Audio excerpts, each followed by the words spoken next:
Assalamualaikum warahmatullahi wabarakatuh.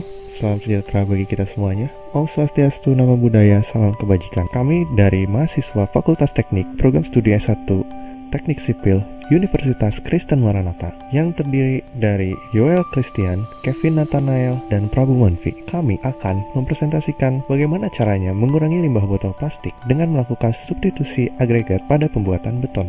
Sudah sejak lama bahwa sampah plastik menjadi salah satu masalah yang sangat fatal, terutama bagi manusia. Sudah banyak sekali sampah-sampah plastik yang mengancam dan merusak lingkungan. Indonesia sendiri menjadi produksi sampah plastik terbesar nomor 2 di dunia. Yang pertama adalah negara Cina dan yang ketiga adalah Inggris. Bahkan setiap hari produksi sampah plastik di Indonesia bisa mencapai 175.000 ton. Dengan jumlah tersebut, dalam 1 tahun sampah plastik di Indonesia mencapai 63,9 juta ton. Lalu bagaimana solusi yang akan kita lakukan? Sebagai seorang lulusan teknik sipil dan manusia yang berguna bagi bangsa, alam, dan juga agama, kita harus dapat berpikir kritis memecahkan sebuah masalah menjadi sebuah solusi yang dapat bermanfaat bagi orang-orang di lingkungan sekitar kita. Lalu bagaimana caranya untuk membantu mengurangi limbah plastik? Salah satunya dengan melakukan substitusi agregat pada beton dengan menggunakan limbah plastik, khususnya botol plastik. Lalu apa itu beton? Menurut KBBI, beton adalah campuran semen,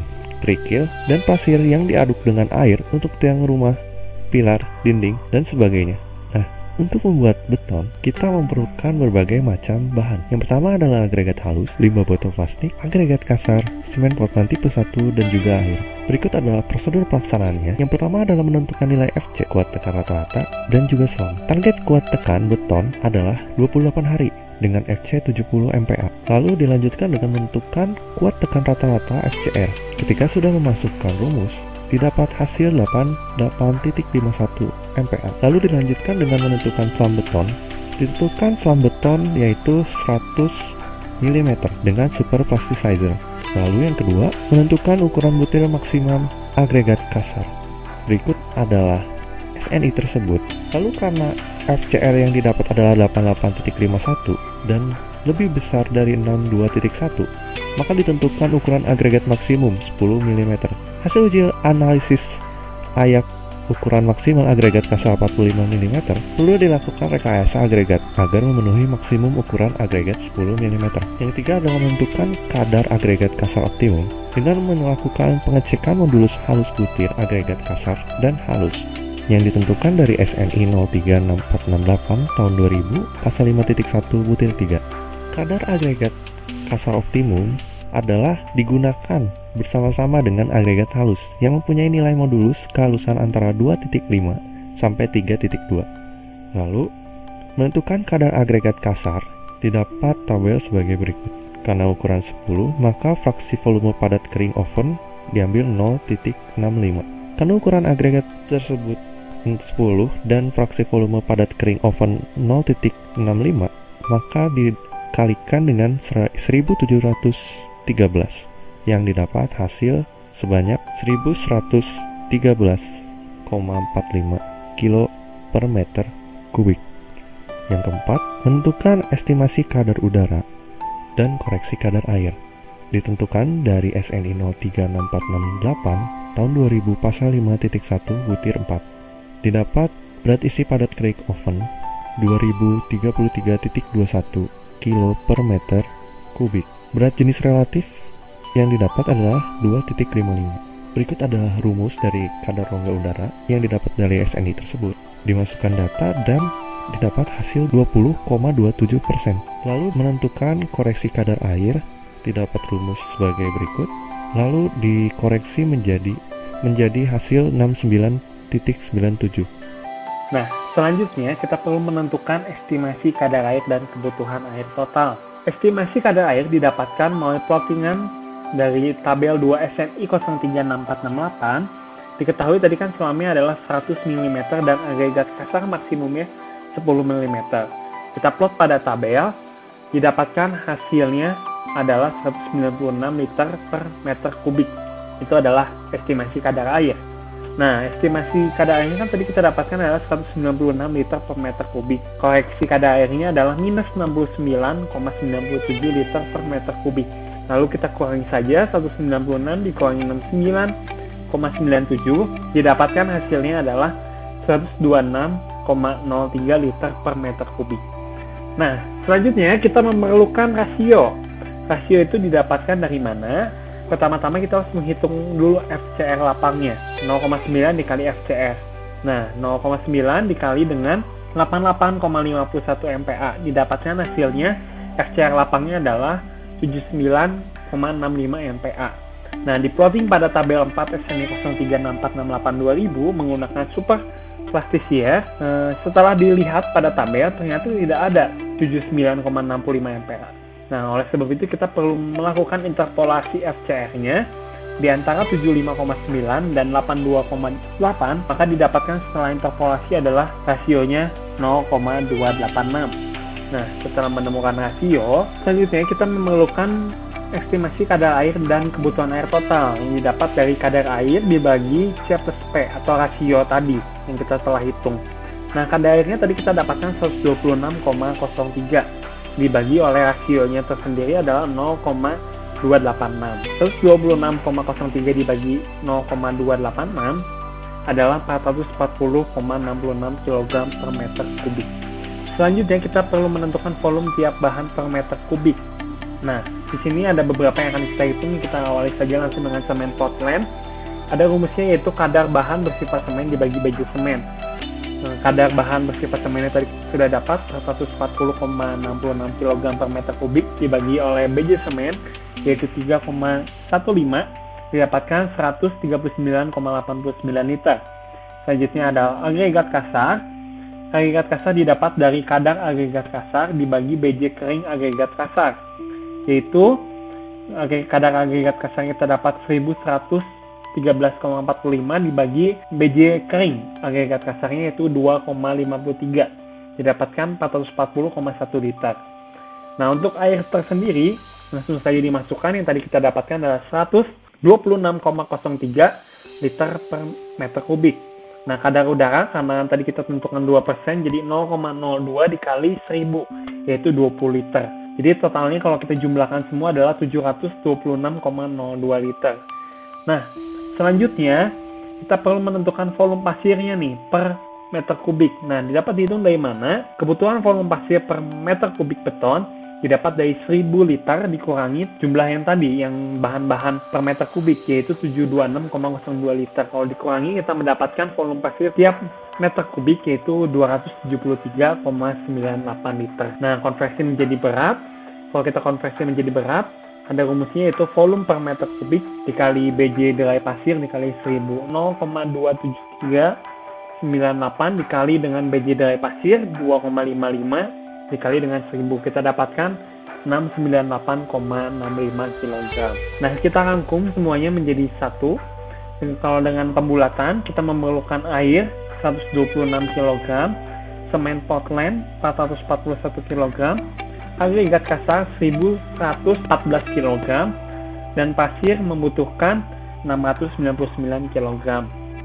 Sekarang kita akan menentukan proporsi bahan substitusi, yaitu yang menggunakan adalah botol plastik. Berdasarkan dari jurnal yang kami ambil, sudah diketahui berat jenis kering dari botol plastik adalah 1,34 gram per cm kubik, dan jumlah agregat kasar yang disubstitusi yaitu sebesar 25%. Sebelumnya kita sudah mendapatkan total agregat kasar 11 kg. Jadi proporsi botol plastiknya, karena 25%, kita ambil 25% dari agregat kasar, jadi tinggal 25% dikalikan dengan 1114 didapatkan 278,5 kg. Jadi proporsi agregat kasarnya sendiri yaitu 1114 kg dikurangi dengan 278,5 kg didapatkan 835,5 kg. Sekarang kita akan mencari volume agregat kasar. Bisa dicari dengan rumus berat agregat kasar 835,5 dibagi dengan berat jenis agregat kasar, yaitu sudah diketahui di data awal 2,53 ditambah dengan berat botol plastik 278,5 dibagi dengan berat jenisnya yaitu 1,34 didapatkan volume agregat kasar 538,07 liter. Untuk semen Portland, air dan kadar udara ini sama seperti yang sebelumnya. Yang yang itu hanya volume agregat kasarnya jadi 538,07 liter. Lalu keseluruhannya kita jumlahkan, dapatkan 823,99 liter. Sekarang kita akan menghitung volume pasir per meter kubik ton. Itu 1000 liter dikurangi dengan total volume yang sudah kita dapatkan sebelumnya, itu 823,99 liter, dapatkan 176,01 liter. Versi yang menjadi berat yaitu volume per meter kubik, itu tinggal volume dalam liter 176,01 dikalikan dengan 10 pangkat minus 3 kalikan dengan berat jenis yang mau kita cari. Karena kita mau mencari berat pasir jenisnya, kita gunakan berat jenis air, berat jenis kering pasir, kalikan dengan 1000. Didapatkan berat pasirnya 448,83 kg. Untuk cara yang sama juga dilakukan untuk perhitungan semen Portland, agregat kasar, dan botol plastik. Nah, ini sudah saya tampilkan keseluruhannya. Nah, hasil-hasil ini itu adalah untuk 1 meter kubik beton. Itu kita harus melakukan koreksi air untuk agregat kasar, agregat halus, dan air itu sendiri. Nah, untuk koreksi agregat kasarnya, berat agregat kasar 836 kg dikalikan dengan 1 ditambah kadar air agregat kasarnya. Kadar air agregat kasarnya itu sudah diketahui di data awal yaitu 2,38%, ubah jadi desimal jadi 0,0238. Kan koreksi agregat kasarnya 855,9 kg. Sama untuk agregat halus juga, tinggal berat agregat halus dikalikan dengan 1 ditambah kadar air agregat halusnya 449 kg dikalikan 1 ditambah 5%, tapi diubah jadi desimal jadi 0,05. Dapatkan koreksi agregat halusnya 471,45 kg. Koreksi air tersebut, berat air 126 kg dikurangi dengan berat agregat kasar 836 dikalikan kadar air dalam desimal 0,0238 dikurangi berat agregat halus 449 dikalikan dengan kadar air agregat halusnya itu 0,05 jadi desimal. Kan koreksi airnya adalah 83,65 kg. Sekarang kita akan mencari berat superplasticizer yang kita gunakan. Itu dari brosur diambil 0,8 sampai 2% dari berat semen, tapi yang kami gunakan adalah 1% dari berat semen. Jadi tinggal 1% dikalikan dengan berat semen yaitu 441 kg per meter kubik. Jadi berat superplasticizer yang digunakan adalah 4,41 kg per meter kubik. Di awal sudah ditentukan bahwa akan dibuat 15 benda uji, di mana masing-masing benda uji itu berbentuk tabung yang memiliki diameter 15 cm dan tinggi 30 cm. Di pertama-tama kita cari terlebih dahulu volumenya dengan rumus pi d kuadrat dikalikan t. Jangan lupa diameter dan tingginya masih dalam cm diubah menjadi meter. Lalu hasil yang sudah kita dapatkan tadi itu proporsi air, semen, atau plastik dan seterusnya dimasukkan ke tabel proporsi 1 meter kubik beton. Nah, untuk mencari proporsi 15 benda uji tersebut, misalkan kita mau mencari proporsi air untuk 15 benda uji, itu bisa didapatkan dengan proporsi air 1 meter kubik beton 83,65 dikalikan dengan volume 1 benda uji dikalikan dengan jumlah benda uji. Nah, karena kita menggunakan benda uji berarti dikalikan 15, didapatkan 6,652 kg. Cara yang sama juga dilakukan untuk semen, botol plastik, dan seterusnya. Jadi kesimpulannya, dalam jurnal penelitian sebelumnya, penggunaan botol plastik sebagai bahan substitusi agregat kasar pada campuran beton dengan penambahan silikavium menghasilkan kesimpulan bahwa untuk beton substitusi 5 botol PET 25% ditambah silikavium 5%, kuat tekannya turun sebesar 24% dari beton normal. Untuk beton substitusi 5 botol PET 50% ditambah silikavium 5%, kuat tekannya turun sebesar 26%. Untuk beton substitusi 5 botol PET 75% ditambah silikavium 5%, kuat tekannya turun sebesar 49%. Nah, bisa dilihat bahwa penggunaan